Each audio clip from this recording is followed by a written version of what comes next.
Okay, so there's a lot of things that can happen when you have a ratio and you're trying to find the limit. Fact is, probably, I don't know, what would you guess? Three-fourths of our problems have been ratios when we've been doing limits. They're just the ones that are more interesting. Okay, so there's lots of things that can happen. So first of all, if you're taking the limit as x goes to some constant, where f of x is the ratio of two functions, always start when you're trying to find a limit just by evaluating the function first. Do the numerator and the denominator independently of one another. If you get any number on top and anything that's not 0 on bottom, simplify your result. That's your answer. Done. Nothing fancy. One thing I should point out, if it's 0 over something not 0, what is it? What is 0 over something that is not 0? 0. Okay? What if you get a constant over 0 or the log of 0? We talked about this yesterday. If that happens, the graph has a vertical asymptote at x equals c. And the limit is either positive infinity, negative infinity, or doesn't exist. How can you tell which? You have to look at the left and the right-hand limits. If the left and the right-hand limits do not agree, then the limit doesn't exist. If they agree with one another, then it'll either be positive infinity or it'll be negative infinity. All right, if you get 0 over 0, that's indeterminate. We've done a lot with indeterminate forms, specifically this one. You need to do something to change the form of the expression. So here are possibilities, and I kind of did them in the order of the way we learned them. Factor the numerator and the denominator and reduce if possible. Then you start over. You go back to number 1 and you try and just evaluate it. If you can, great, that's it. If you can't, then you got to find something else you can do. Rationalize the numerator or the denominator and reduce. Remember, that's the one where you had like the square root of x minus 3 and you multiplied top and bottom of the square root of x plus 3. We've done several like that. C, apply trig identities and reduce. We did some of that, right? Where we took, you had 2 cosine squared minus 1. That's one we did. And we replaced the 1 with sine squared plus cosine squared and messed with it and factored, and hopefully something drops out that makes the numerator and the denominator 0. Okay? D is one that you don't know how to do yet. This is, well, the reason I put it on here is just in case somebody uses this to review. Later we will learn a way, it's called L'Hopital's rule. It's named for a Frenchman named Guillaume de L'Hopital. And it's a slickered and pig snot trick, and it eliminates most of the need to do steps A, B, or C. It gets rid of almost all of those.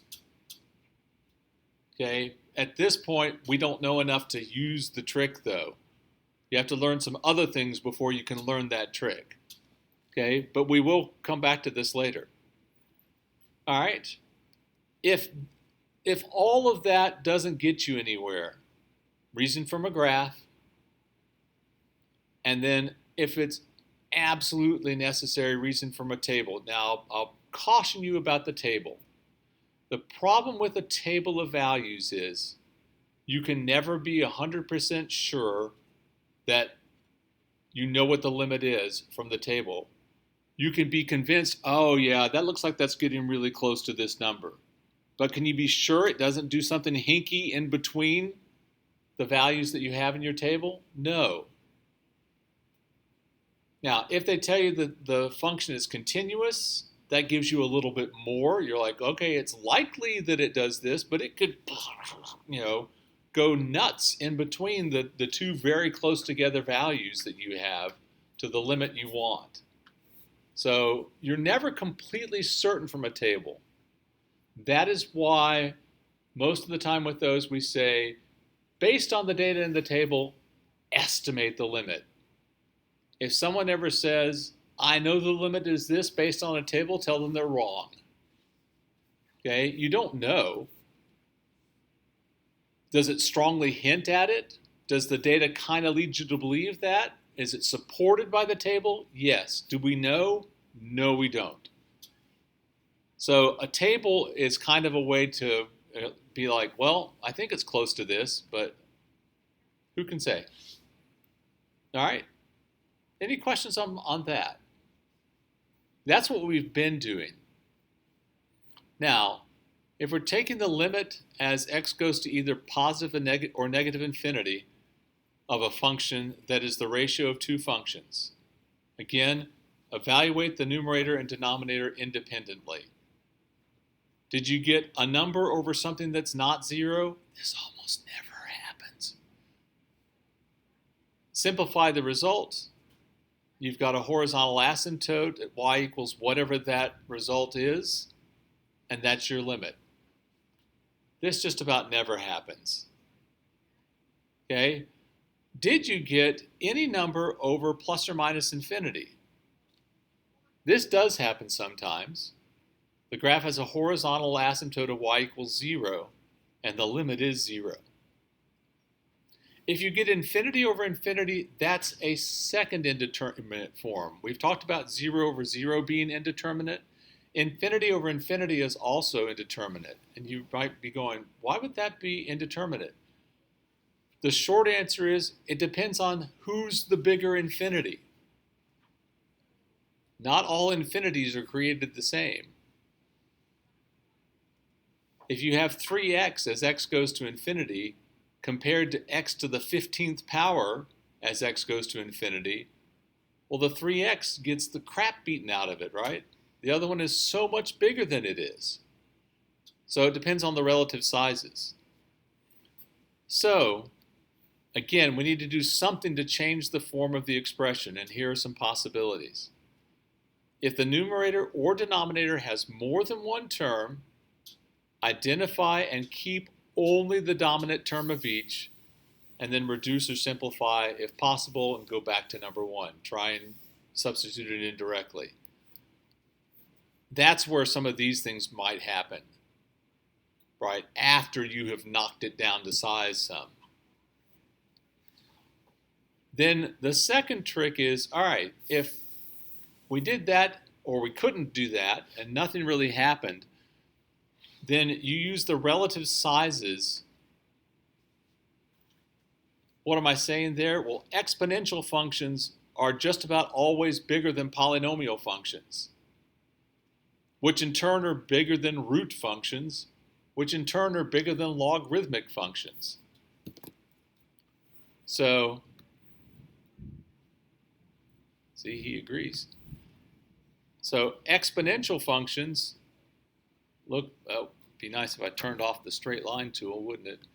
Exponential functions go like this. They're practically going straight up. Polynomial functions, we sometimes draw them like that, but even like x squared, it's still getting wider all the time. Whereas this is almost straight up. Root functions tend to go like this. They get big really slowly. And logarithmic functions, yeah, this is almost going straight up. I didn't mean to draw it going down. These go almost completely horizontal. Okay? So you can kind of pick out which one is bigger, which one dominates the whole fraction as x goes to infinity or negative infinity. Okay, so let's look at a bunch of these.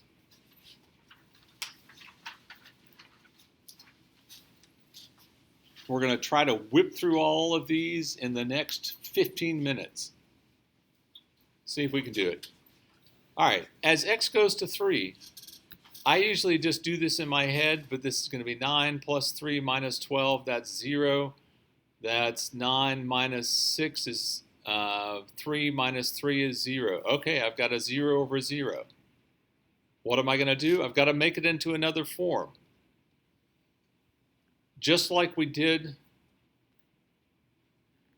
several times, we need to factor this. That's x plus 4 times x minus 3 over x plus 1 times x minus 3.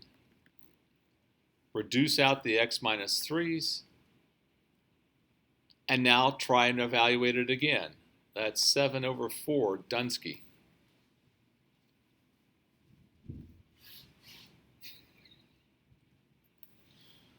All right, for this one, as x goes to -1, -1 squared is 1 minus 4 is -3.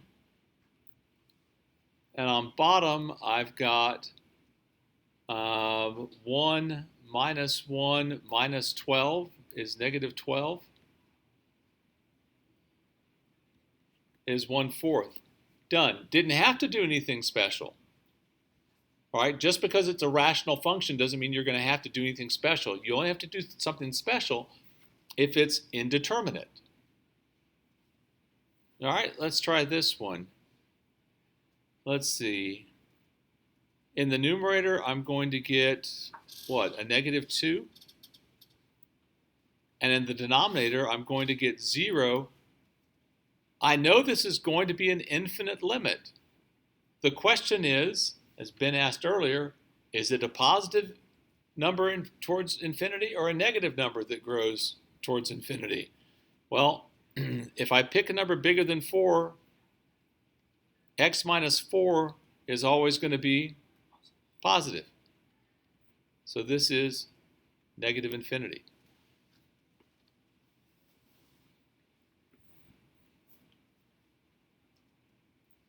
For this one, as x goes to infinity, my numerator goes to infinity and so does my denominator. It tells me nothing. Whatever you do, please don't write equals infinity over infinity. Okay? It doesn't equal infinity over infinity. It's just the numerator goes to infinity and the denominator goes to infinity. I need to do something else. Well, let's look at the dominant terms. In the numerator, the dominant term as x gets large without bound is x. In the denominator, it's x squared. Reduce that. The limit as x goes to infinity of 1 over x. Now I've got something that is finite on top over something that's infinite on bottom. What does that do? I've got a number over something huge. What kind of a fraction do I have? It's really close to what? 0.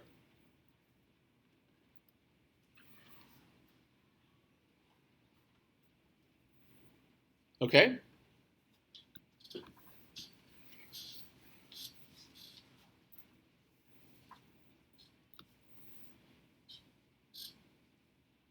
All right, so for this one, notice it says the limit as x goes to 2 from the left. What's the only part of this that I actually have to look at? The 3x minus 7. The rest of it is just window dressing. Never heard that phrase? So it used to be once upon a time that all stores had a big window in the front. And they had all kinds of fancy things in the window to get you to come into the shop, to entice you in. It's like clickbait, right? It's old-fashioned clickbait. So window dressing doesn't make any difference. You know, what's in the window may or may not be what's actually in the store. I just haven't heard window dressing. Like, I don't know. I know about. Yeah, and there used to be people whose job was to design something for the window to make it attractive for people to come in. All right, so the limit as x approaches 2 from the left of g of x is the limit as x approaches 2 from the left of 3x minus 7. Well, that's just a line. I can just evaluate that. That's 6 minus 7 is -1.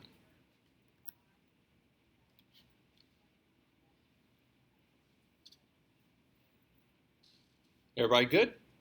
At any time, if you're not, holler. Don't wait until we've gone on 3 past it. All right. So as x goes to infinity, well, 2 goes to 2. And then I've got 3 plus, as x goes to infinity, e to the negative x. Well, remember, e to the negative x can be written as a fraction. How? 1 over e to the x. As x gets really big, e to the x gets astoundingly big. So I've got 1 over something astoundingly big. What does that go to? 0. Oh, this goes to 0, sorry. My fault. So my answer is 2/3.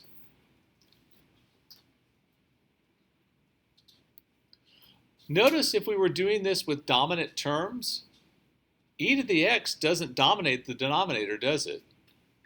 As x gets really big, 3 dominates the denominator. Because this gets close to 0 as x gets really big. It makes almost no difference at all. All right, page the last.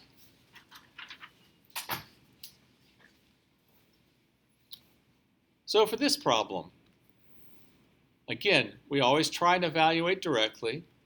Let's see, that's going to be the square root of 4 is 2 minus 2 is 0 over negative 2 plus 2, that's 0. I got to do something. You know what to do here. You've done several like these. What are we going to do? You gotta multiply by x minus 2 over x minus 2. No. Yes? Yeah, rationalize this. Multiply by the square root of x plus 6 plus 2 over the square root of x plus 6 plus 2. So now we'll have the limit as x approaches negative 2. The square root of x plus 6 times the square root of x plus 6 is x plus 6. Notice the middle term will drop out of this because I'll have a negative 2 square root of x plus 6 and a positive 2 square root of x plus 6. So then negative 2 times positive 2 is negative 4 over x plus 2 times the square root of x plus 6 plus 2.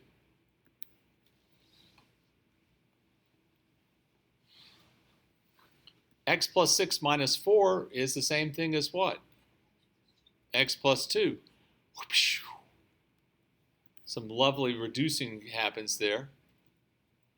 I let x go to negative 2 now, and I've got 1 over the square root of 4, which is 2, plus 2.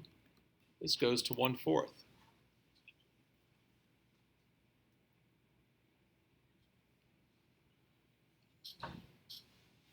We'll do practically the same thing on number 8. We want to rationalize that because if we let h go to 0, I've got 0 over 0, which is an indeterminate form. Always check to see if you can evaluate it and not get 0 over 0. Don't get so, oh, these are all 0 over 0. I've got to do something. Not always. So we'll multiply by the square root of x plus 9 plus 3 over the square root of h plus 9 plus 3. That's going to give me the limit as h goes to 0 of h plus 9. Again, the middle terms will add out. And then my last term will be negative 9 over h times the square root of h plus 9 plus 3.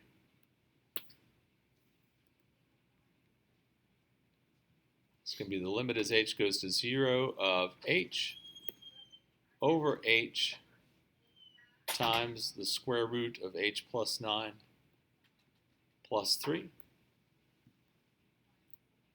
The h's reduce out of it, and I get 1 everywhere except at 0, but we don't care because we don't care what happens at 0. We're taking the limit as x gets near 0. This function doesn't exist at 0, but its limit does. And its limit is 1 over 3 plus 3 is 1/6.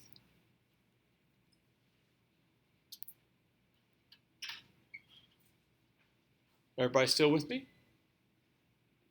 All right.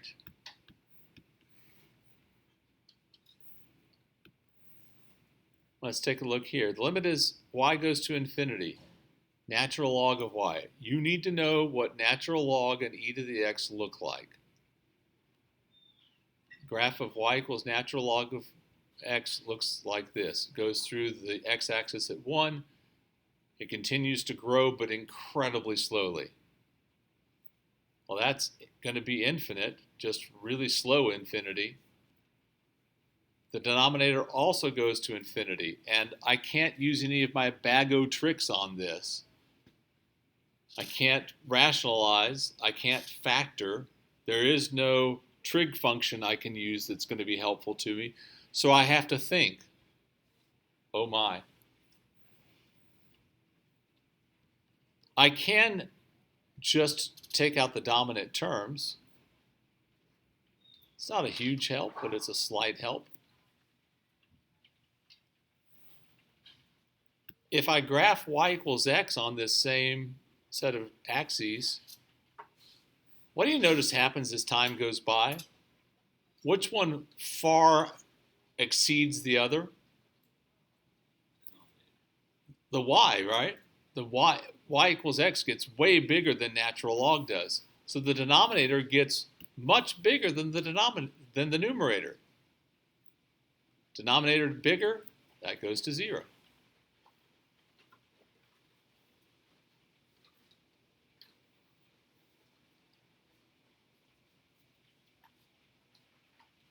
All right, the limit is x goes to 0, sine of 1 over x. Well, let's talk about the inside of that for just a second. The limit as x goes to 0 of 1 over x.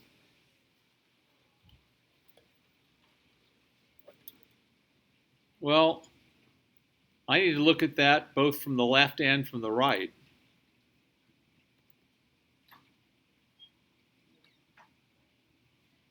As x approaches 0 from the left, that's going to be 1 over a negative number near 0. That's negative infinity. As x goes to 0 from the right, this is going to be positive infinity. If I take the sine of either of those, the sine of any number, well, it's going to just be going back and forth like this, right? As x moves along, sine is just going to be going dee-da-dee-da-dee-da-dee-da, up and down and up and down and up and down. Or if I go to the negative, it's going to be doing the same thing. Is it ever going to settle down to a particular value? No. This limit does not exist.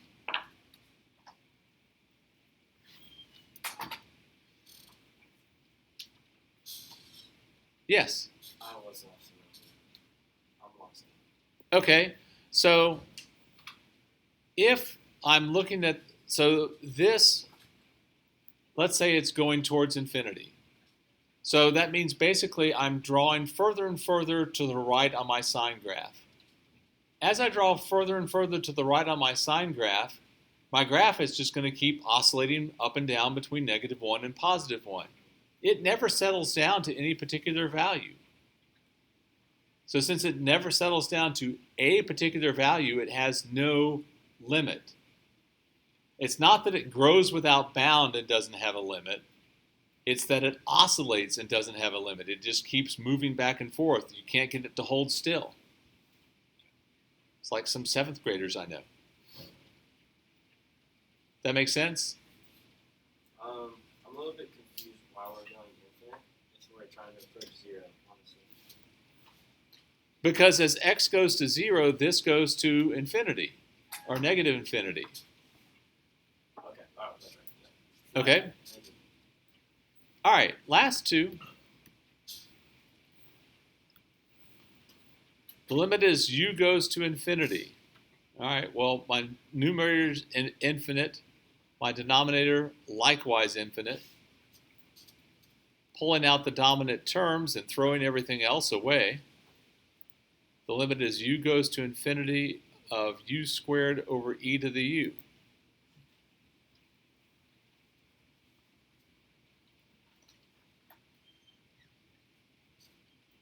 I can't simplify that, so I have to look at relative sizes. Which one is way bigger than the other as u goes to infinity? U squared or e to the u? E to the u. It's an exponential function. So again, a number over something that is way bigger than that number is going to go to 0.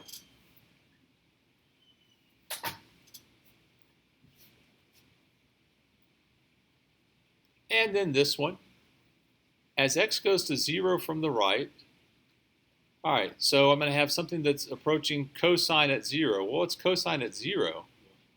1, so that's 1 minus 1 is 0,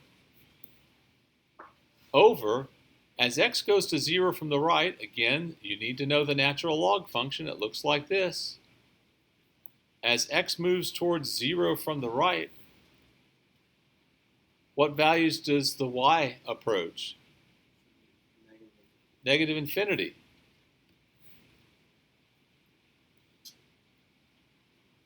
Well, even if the top was any number over something that was going to negative infinity, that's going to go to 0. So this kind of doubly goes to 0. That is 0. Okay? All right, I'm going to hand you your homework first, and then I'm going to give you your quiz.